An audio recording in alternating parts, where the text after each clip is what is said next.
الحمد لله والصلاة والسلام على رسول الله. برانی بەڕێزم، بێگومان خۆی پەروەردگار زۆری پێخۆشە کە عەبدەکانی تۆبە بکەن و بگەڕێنەوە بۆ لای. ئێمەی موسڵمانیش ڕۆژانە تووشی هەڵە و لادان و کەم و کوڕێ و مەعسیەتە بین و تووشی تاوانە بین، واجبە لەسەرمان تۆبە بکەین و بگەڕێنەوە بۆ لای خۆی پەروەردگار. جا ئینسان ئەگەر تۆبەی کرد و هەر تاوانێکی کرد کە تۆبەی کرد، ئەو ئینسانە لە خێرایە.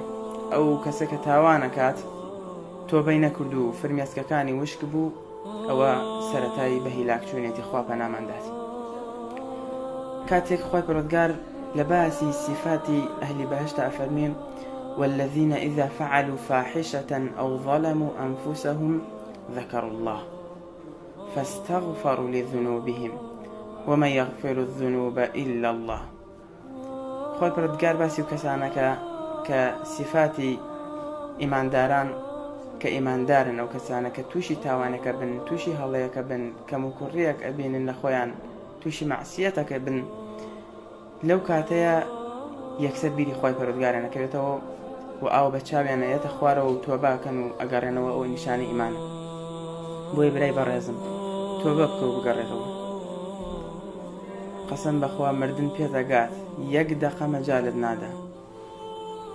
ئەگەر هەزارها حمایەت هەبێ هەرە بێ بمری، فەقیر و هەژار بی هەرە بێ بمری، دەوڵەمەند بی و هەزارها دەفتەر دۆلارت هەبێ هەر ئەبێ ئەو مردنە بجێژی، مەجالی تیان نییە.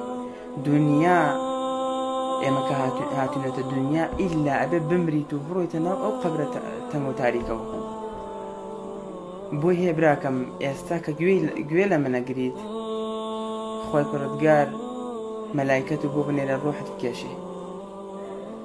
ئێستا مردن پێت بگات، مۆبایلەکە بەدەستەوە ئەکرێتە خوارەوە. ئایا ئامادەی بۆ مردن برای عەزیزم؟ خۆت و ئامادە کردووە بۆ مردن؟ بۆیە دەست بگرە بە دینەوە، دینەکەت بەرە پێشەوە. بەخوا قەسەم بەزە و دینە فریاتەکەوێ.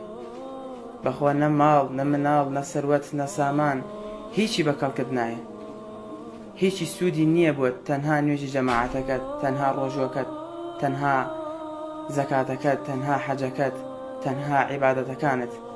بەس ئەوانە ڕێزی پێشەوەی مزگەوت، هاتوچۆکردنی مزگەوتت، زیکرکردنت، قورئان خوێندنت، بەس ئەوانە ئیسفادەی هەیە بۆ تۆ. و هەر کەسێک کە تۆبە ئەکا، پێغەمبەری خوا فەرمێ صلی الله عليه وسلم: التائب من الذنب كمن لا ذنب له. هەر کەسێک کە تۆبە ئەکا لە تاوان، وەکو ئەو کەسە وایە کە تاوانی نەکردبێ. بۆیە بگەڕێرەوە، ئیستیغفار بکە، خۆی پەروەردگار لە من و لە ئێوەش خۆش بێت، بەختەوەری دنیا و قیامەتمان بکە. وآخر دعوانا أن الحمد لله رب العالمين.